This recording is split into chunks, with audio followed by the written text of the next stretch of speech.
기도하겠습니다. 하나님 아버지, 하나님께서 저희를 부르시고 하나님의 백성을 삼아 주셔서 저희가 하나님의 은혜 안에 살아오고 있음을 이 아침에도 다시금 깨닫게 하여 주시니 감사합니다. 하나님의 자녀된 은총을 누려서 지난 밤에도 요란하고 시끄러운 난리와 소문이 가득한 이 세상을 주님이 주시는 지극한 평안 가운데에서 지나게 하신 것을 참 감사합니다. 거룩하고 복된 주일을 온 성도들과 함께 예배하게 하시고, 특별히 어제는 사랑하는 교회 공동체가 하나님께서 주신 귀한 은혜의 시간을 가질 수 있도록 특별히 야외에서 함께 교제하며 또 식탁을 나누며 또 서로를 기뻐하며 바라보며 또 웃으며 대화할 수 있는 좋은 사귐의 시간도 주신 것을 참 감사합니다.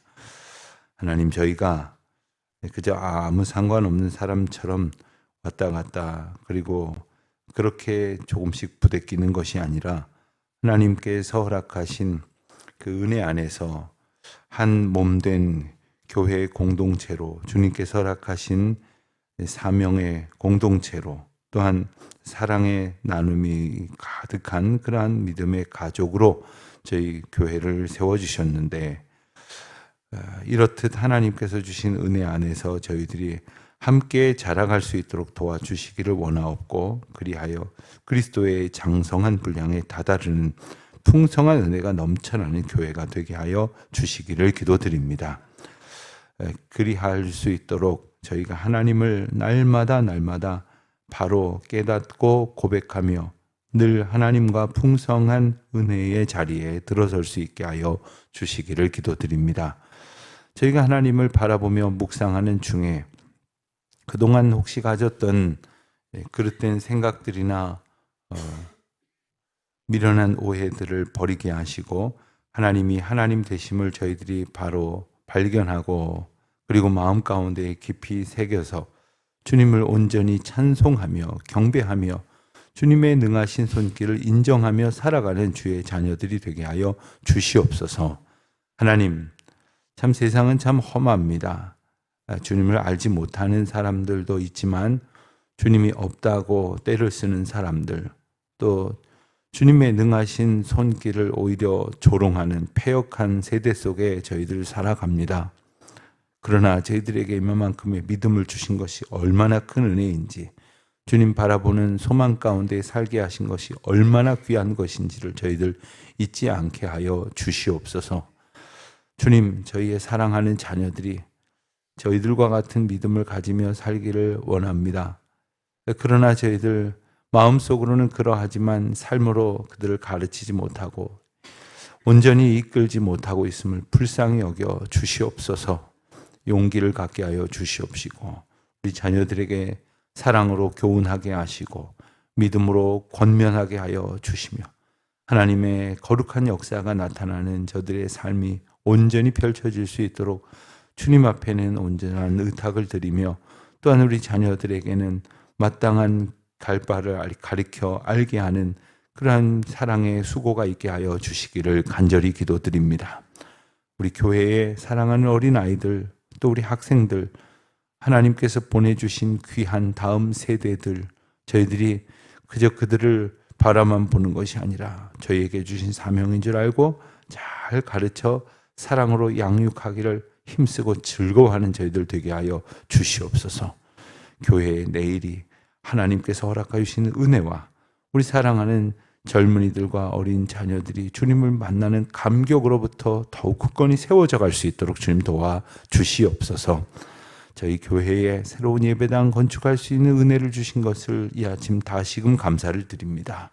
하나님, 저희 평생의 날에 하나님께서 베푸시는 아름다운 교회 공동체가 보이는 교회이든지 보이지 아니하는 교회이든지 든든히 세워져 가는 기쁨으로 충만케 하여 주시옵소서. 오늘도 하나님의 백성들 어디에 있든지 안보하여 주시기를 간절히 기도드립니다. 하나님께서 베푸신 은혜 안에 살게 하여 주시옵소서. 마땅한 깨달음으로 그 길을 걷게 하여 주시옵소서. 특별히 병중에 있는 우리 교우들, 연로하신 어르신들, 여러 가지로 힘들고 어려운 중에 있는 성도님들 한 사람 한 사람 주의 사랑의 능력으로 지켜 주시옵소서. 하나님, 저희의 힘으로 감당하기 어려운 문제 앞에 있는 분들을 주님께서 긍휼히 여겨 주시기를 기도합니다. 그 앞에서 주님의 능하신 손길을 의지할 때에 먼저 주님을 저희들이 바로 깨닫는 기쁨이 있게 하시고, 또 주님 앞에 마땅한 기도와 간구를 드리면서 주님을 바라보는 온전한 믿음의 눈이 번쩍 뜨이고, 또 그리고 마음 가운데 확신이 들고, 그리고 하나님께서 주시는 은혜의 길로 담대히 걸어갈 수 있도록 인도하여 주시옵소서. 주님, 저희들에게 문제 앞에서 이 문제를 이겨낼 수 있는 힘을 얻게 하여 주시기를 기도드립니다. 하나님의 도우시는 손길을 바라봅니다. 그 능하신 은혜를 힘입어 저희들은 오늘도 담대히 용기를 내어 이 험한 세상, 그리고 하나님께서 주시는 사명의 길 용기 있게 걸어갈 수 있도록 주님 도와주시옵소서. 오늘도 주의 이름으로 모이는 모임마다 함께 하시고, 또 함께 모여 찬송하고 기도하며 사랑으로 연합할 때마다 주님은 영광을 받으시고 다함이 없는 은혜와 복을 내리워 주시옵소서. 감사하오며 이 모든 말씀 우리 주 예수 그리스도의 이름으로 기도드립니다. 아멘. 시편 65편을 보겠습니다. 시편 65편 함께 한 목소리로 봉독하겠습니다. 시편 65편 1절부터 13절까지 말씀을 함께 봉독합니다. 하나님이여, 찬송이 시온에서 주를 기다리오며 사람이 서원을 주께 이행하리이다. 기도를 들으시는 주여, 모든 육체가 주께 나아오리이다. 죄악이 나를 이겼사오니 우리의 허물을 주께서 사하시리이다. 주께서 택하시고 가까이 오게 하사 주의 뜰에 살게 하신 사람은 복이 있나이다. 우리가 주의 집 곧 주의 성전의 아름다움으로 만족하리이다. 우리 구원의 하나님이시여, 땅의 모든 끝과 먼 바다에 있는 자가 의지할 주께서 의를 따라 어미하시는 일로 우리에게 응답하시리이다. 주는 주의 힘으로 산을 세우시며 권능으로 띠를 띠시며 바다의 설렘과 물결의 흔들림과 만민의 소요까지 진정하시나이다. 땅 끝에 사는 자가 주의 징조를 두려워하나이다. 주께서 아침이 되는 것과 저녁이 되는 것을 두려워하게 하시며 땅을 돌보사 물을 내어 심히 윤택하게 하시며 하나님의 강에 물이 가득하게 하시고 이같이 땅을 예비하신 후에 그들에게 곡식을 주시나이다. 주께서 밭고랑의 물을 넉넉히 대사 그 이랑을 풍성하게 하시며 또 담비로 부드럽게 하시며 그 싹에 복을 주시나이다. 주의 은택으로 한 해를 관시우시나이. 주의 길에는 기름 방울이 떨어지며 들의 초장에도 떨어지니 작은 산들이 기쁨으로 띠를 띠었나이다. 초장은 양떼로 옷 입었고 골짜기는 곡식으로 덮였음에 그들이 다 즐거이 외치고 또 노래하나이다. 아멘. 우리가 하나님의 백성으로, 하나님의 자녀로 살아간다고 고백을 하지만 실상 하나님은 어떤 분이신가에 대한 고백이 아주 피상적인 것에 그칠 가능성이 많습니다. 하나님을 정말 멀리서 바라보듯이 그저 하나님과 가까이 정말 다가가고 하나님을 나의 하나님으로 고백하려고 하는 그런 인격적인 시도가 없이는 그냥 하나님은 이론에 불과한 어떤 전능자라고 말하지만 그의 전능하심을 기뻐하지 못하는 그런 형식적인 신앙에 머무를 때가 참 많습니다. 그래서 우리가 하나님을 하나님으로 잘 아는 표징은 뭐냐 하면 우리가 하나님을 어떻게 고백하느냐인 것입니다. 대학 시절 한 선교단체에서 훈련을 받은 적이 있는데 어느 날 나의 하나님은 어떤 분이신지를 돌아가면서 이야기해 보자, 이렇게 리더가 인도를 하는데 그냥 어디서 주워 들은 대로 그냥 한마디를 하고는 겨우 한 바퀴가 돌아가는 줄 알았더니 다시 처음부터 이야기해 보라는 거예요. 그렇게 한 1시간 반을 한 것 같아요. 그러니까 제가 어떤 생각을 했을까요? 이거 어떡하라는 말인가 싶기도 하고, 괜히 왔다 이런 생각도 했고, 집에 가고 싶다 이런 생각도 했는데, 계속 이렇게 이야기를 하다 보니까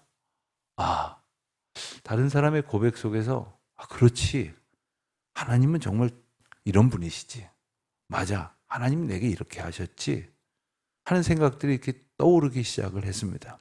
그리고선 그 시간이 정말 길지 않게, 그리고 정말 힘들지 않고 지루하지 않게 나에게 역사하셨던 하나님을 이렇게 고백할 수 있는 그러한 아주 특별한 은혜의 시간이었다, 이런 생각을 기억하고 있습니다. 여러분에게 하나님은 어떤 하나님이십니까? 오늘 시편에 보면 다윗이 이 시를 고백을 하는 것을 보면서 특별히 오늘 시편 표제에, 늘 우리가 시편을 읽을 때 읽지는 않습니다만 맨 위에 이렇게 표제가 있는 것을 보게 됩니다. 오늘 뭐라고 쓰여 있습니까?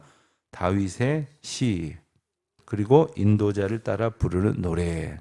그러니까 이 오늘 시편은 그냥 혼자 개인적인 고백으로 한 것이 아니라 인도자를 따라서 회중이 함께 고백을 하는 그러한 어떤 그 공공의 어떤 고백이다, 이렇게 말할 수가 있겠습니다.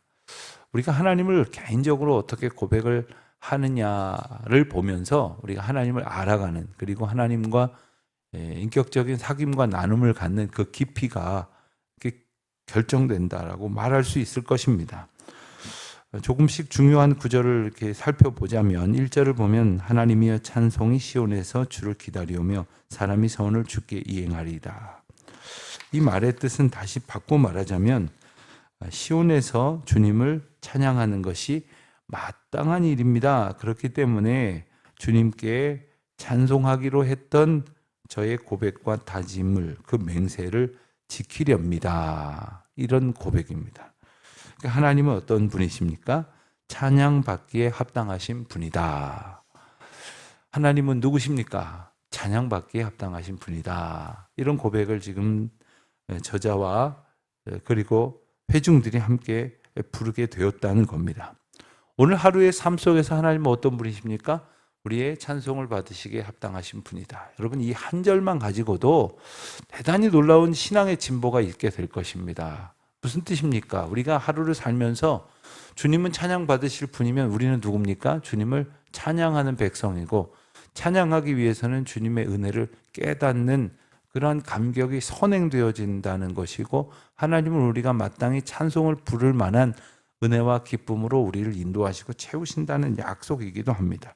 2절입니다. 기도를 들으시는 이여. 그렇습니다. 주님은 누구냐? 우리의 기도를 들으시는 분이다. 그러니까 우리와 인격적으로 교제하시고 소통하시는 분이다 라는 말이죠. 때로는 우리가 기도해도 아무 일도 일어나는 것 같지 않고 오히려 더 힘들고 좌절스러울 때가 있습니다. 그러니까 하나님이 내 기도를 들으시는지 모르겠다, 왜 응답하시지 않는지 모르겠다라고 이렇게 탄식할 때도 있습니다만은, 우리 하나님은 어떤 하나님이시냐? 우리의 기도를 들으시는 분이다. 그리고 3절에 보면 죄악이 나를 이겼사오니, 저마다 사람들이 다 죄에 넘어지고 패배하는 것 같지만 주님만이 그 죄를 씻어주십니다. 그 죄를 사하시는 은혜를 주십니다. 하나님은 어떤 분이십니까? 우리의 죄의 문제를 해결하시는 분이시다 라는 말입니다. 인생을 살아가면서 결국 머리가 복잡해지고 마음이 괴로워지고, 그래서 삶이 여러 가지로 병든 것처럼 괴로워지는 것의 궁극적인 문제는 바로 내 안에 스스로 해결할 수 없는 이 거리낌의 문제입니다. 양심이 꺼리껴지기도 하고, 죄짓고 마음이 두렵기도 하고, 그리고 스스로에게 당당하지 못해서 마음이 늘 불편하기도 하고, 그게 지속되면 마음의 병을 얻습니다. 이 문제가 해결되지 않으면 사람과 사람 사이의 관계도 복원될 수가 없고, 하나님 앞에 온전한 믿음의 관계로 나아갈 수가 없습니다. 이 모든 우리의 죄의 문제를 해결하실 유일한 분이시라는 그러한 기도를 드리고 있는 겁니다. 4절을 보니까 주께서 택하시고 가까이 오게 하사 죄들에 살게 하신 사람은 복이 있나이다. 자, 우리가 어떤 사람이냐? 바로 이와 같은 복을 얻은 사람들이다. 주께서 택하시고 가까이 오게 하셔서 그의 은혜 가운데에 살게 하셨다. 나는 버려진 존재가 아니라 나는 하나님께 시야에서 무시된, 하나님이 외면한 존재가 아니라 택하셔서 가까이 오게 하셨습니다. 주님의 뜻 안에서 살게 하셨습니다. 그래서 우리가 주의 성전의 아름다움으로 만족하게 된다는 것입니다. 오늘도 우리는 이 헛된 것으로 만족하기를 아마 갈망할 것입니다. 남들이 만족하는 것들로 만족하고 싶어 할 것입니다. 이룰 수 없는 것이나 혹 이루어봤자 아무런 기쁨을 주지 못하는 것으로 만족하고자 할 것입니다. 그러나 정말 만족한 것이 무엇이겠습니까? 바로 주님의 사랑 안에 사는 거죠. 한 번은 여러 가지 어려움을 겪다가 그 주식에다가 재산을 다 투자해가지고 그냥 다 이렇게 없애버린 그러한 남편과 싸움을 하신 부인이 저를 찾아오셨어요. 그러면서 이 사정을 이야기하고 목사님이 이혼해도 좋다고 하면 이혼하기로 둘이 합의를 봤대요. 그래서 목사님, 이쯤 되면 이런 사람이랑 살 수 없는 거 아닙니까? 이혼해야 되는 거 아닙니까? 그러고서는 이제 저한테 오셨어요. 이런저런 이야기를 하고 설명을 하다가 뭐 하나님의 은혜 가운데에 다시금 극적으로 두 분이 아주 뜨거운 사랑의 고백을 나누고 그리고 눈물을 흘리면서 하나님의 은혜와 인도하심을 구하고 셋이 정말 부둥켜 안고 그리고 함께 기도하고 그리고 가셨어요. 그리고는 저한테 편지를 한 장 보내셨는데 그 내용은 이겁니다. 아무것도 없지만 정말 세상에서 이렇게 나를 위하고 사랑하는 사람이 있다는 것을 서로 깨달았습니다. 여러분, 한 사람의 사랑만으로도 우리는 아무것도 없어도 천하를 얻은 것 같은 기쁨을 누릴 만큼 우리에게 큰 기쁨을 얻게 되는 그런 존재들입니다. 하물며 하나님의 사랑 안에 살고 있다는 그 하나님의 사랑 가운데에서 또 잠깐 오늘 사랑을 확인하시고 하나님 먼 길 떠나시는 분이 아니라 우리와 늘 동행하시고 인도하시고 내가 너를 지키리라, 내가 너를 붙들리라, 내가 너를 온전케 하리라고 말씀하신 그 하나님의 택하시고 구원하신 그 은혜를 찬송하고 있는 겁니다. 5절이 그런 내용입니다. 구원의 하나님이시여. 그렇습니다. 주님께서 우리에게 어떤 분이시냐? 바로 우리를 모든 수렁과 시련 가운데에서 건지시는 분이십니다. 라는 말입니다. 또 6절을 보면 주는 주의 힘으로 산을 세우시며 권능으로 띠를 띠셨다. 주님은 어떤 분이시느냐? 권능의 하나님이시라는 거예요. 그 하나님이 그저 나를 불쌍히 여기시고 사랑하시고 그렇게 애달파하시는 분이신 것으로 그치는 것이 아니라 권능의 하나님이시라는 거예요. 그러니 하나님께서 우리 가운데에 못하실 리가 없고 못 고칠 질병이 없으신 분이심을 우리가 깨달을 때에 이루어지지 않아도 우리가 만족할 수 있고 나음을 입지 못해도 하나님의 은혜임을 깨닫게 될 수가 있는 겁니다. 8절을 보면 땅 끝에 사는 자가 주의 징조를 두려워하나니 주께서 아침이 되는 것과 저녁이 되는 것을 즐거워하게 하셨다. 이것이 무엇일까요? 우리가 시간의 은혜를 깨닫는다는 것입니다. 일상을 살아가는 것이 은혜라는 것을 알게 된다는 겁니다. 아침이 되고 저녁이 되고 또 아침이 되고 저녁이 되고 이 하나님의 인도하시는 은혜를 깨닫지 못하는 사람은 정말 인생이 괴로운 겁니다. 날과 해가 가는 것이 정말 아무 의미 없다고 생각이 들고 괴로움만 더해간다고 생각이 듭니다.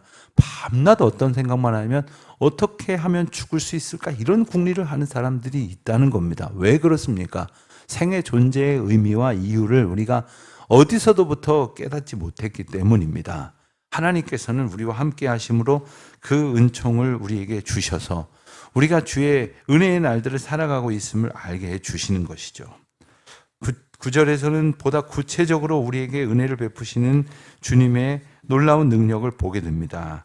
땅에 물을 대시고 윤택하게 하시고 또한 강에 물이 가득하게 하셔서 곡식을 주신다고 하셨습니다.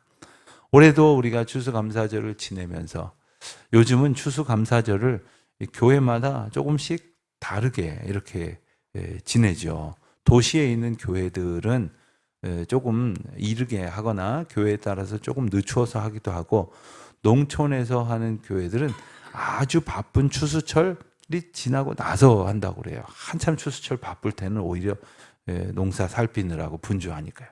그러다 보니까 추수감사절 지낸 이야기들을 지난 여러 주간에 걸쳐서 여러 교회 이야기들 들으면서 참 저는 특별한 재미를 이렇게 느끼기도 했습니다. 아, 하나님께서 우리에게 주신 것에 대한 고백이 이토록 다르구나.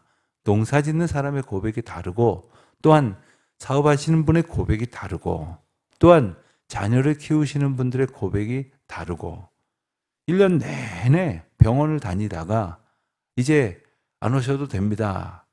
한 5년 있다 뵙겠습니다. 뭐 이런 고백, 이런 그 어떤 그 치유의 선언을 들으신 분의 고백이 또 다른 겁니다. 그리고 매일매일 일상을 살아가는 우리의 고백이 또 다른 겁니다. 그런데 동일한 게 있습니다. 먹고 살게 해주셨다는 거예요. 누구도 먹고 살 은혜를 누리지 못하면 그야말로 살 수가 없는 거죠. 우리가 쌀 한 톨 농사 지은 적이 없는데 이토록 풍성한 먹을 것을 주시고, 또 그 어떤 수고도 하지 않았는데 날마다 요즘은 먹을 게 너무 많아서 이렇게 교우들과 함께 식사하러 가서 이렇게 보면 서로 더 먹으라 그래요. 서로 더 먹으라고. 밥을 다 덜어주고 나눠주고 서로 더 먹으라고 그러고. 네. 하나님의 은혜가 참 부족함이 없이 우리에게 있는데 그 구체적인 이야기를 하십니다. 10절을 보면 그 농사를 지어 곡식을 주시게 하기 위해서 밭고랑에 물을 내시고, 또한 그 이랑을 평평하게 하시고 단비를 부드럽게 하시고 그 싹에 복을 주셨다. 참 멋진 시편 아닙니까? 그 싹에 복을 주셨다. 여러분, 싹이 났어요. 근데 하나님의 주시는 풍성한 복의 은혜가 없으면 그게 금방 말라버리고 말 겁니다. 그리고 물이 조금만 더 와도 그냥 잠겨버리고 말 겁니다. 아주 오래전에 학생들과 함께 갑자기 집중호우가 내려서 추수를 한두 주 정도 앞두고 있는데 그냥 밭이 침수된 곳에 가서 농촌 봉사를 한 적이 있어요. 그날따라 주일이었는데 주일 예배를 드리는데 교회 목사님이 아침에 뉴스에 이런 소식이 있는데 우리 중에 시간이 되는 사람은 경기도 이천으로 제가 기억하는데 가서 우리 봉사합시다. 그래서 청년들과 학생들이 차를 타고 갔습니다. 그랬더니 기가 막힌 거예요. 내일 모레면 추수해야 되는데 그냥 밭이 그 곡식으로 가득한 게 아니라 그냥 물이 이만큼씩 차 올라온 거예요. 그래서 어떡합니까? 이 몇 단씩 이렇게 묶어가지고 쓰러지지 않게 이렇게 묶어서 끈으로 이렇게 묶으라는 거예요. 그래서 시키는 대로 한참을 하고 났더니 그래도 몇 단이 그 물이 잠기고 있는데도 서로를 의지해서 이렇게 묶여지어 있는 것을 보면 참 그것을 보면서 놀랐던, 그리고 정말 생명의 은혜가 얼마나 귀한 것인지를. 그래서 며칠 동안 간절히 기도했어요. 물 빨리 빠지고 그 농사 망치지 않도록. 다행히 그래도 어느 정도의 손실은 있었지만 충분한 수확을 거뒀다는 그러한 소식을 들은 그런 기억이 있습니다. 여러분, 우리가 이 세상을 살면서 그렇습니다. 이 비가 조금만 더 와도 힘들어요. 비가 안 와도 힘들어요. 근데 하나님께서 우리에게 풍성한 복을 주셔서 그 싹이 말라버리지도 물에 잠기지도 썩어버리지도 않게 하시고 자라서 풍성한 결실을 맺게 하십니다. 때로는 우리가 형편없는 믿음일 때가 있어요. 그래서 별것 아닌 인생의 고난 앞에서 말라 비틀어져 버릴 것 같은 때가 있어요. 그래서 정말 아무것도 생명의 능력을 누릴 수 없을 것 같은 때 우리에게 복을 주셔서 하나님께서는 11절 말씀에 나오는 것처럼 관을 씌우셨다. 영광을 받게 하셨다. 높임을 받게 하셨다는 거예요. 결국 이 12절, 13절에 보는 것처럼 기쁨으로 띠를 띠게 하셨고 즐거이 외치고 또 노래하게 하시는 것입니다. 그렇습니다. 우리의 종국에는 하나님의 은혜를 깨닫는 기쁨이 충만하게 될 것이고, 또한 우리가 원하는 어떤 것을 이루어서가 아니라 하나님이 원하시는 일을 이루어 가심으로 인하여 우리는 진정한 기쁨을 누리게 될 것입니다. 그래서 오늘도 이 저녁이 오늘 다 가고 저녁이 되었을 때 하나님 하나님의 일을 이루셨군요. 감사합니다. 오늘도 주님으로 인하여 기뻐하며 편히 잠을 청하겠습니다 하시는 날이 될 수 있도록 오늘 이 하루도 하나님의 평강 가운데 거하시기를 축원드립니다. 기도하겠습니다. 아버지 하나님, 하나님의 크신 은혜와 사랑을 감사합니다. 하나님이 하나님 되심을 알게 하시고 그래서 마땅한 찬송을 부르게 하시니 감사합니다. 주님 영광을 받으시옵소서.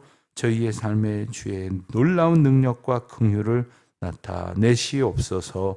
감사하오며 예수님의 이름으로 기도드립니다. 아멘.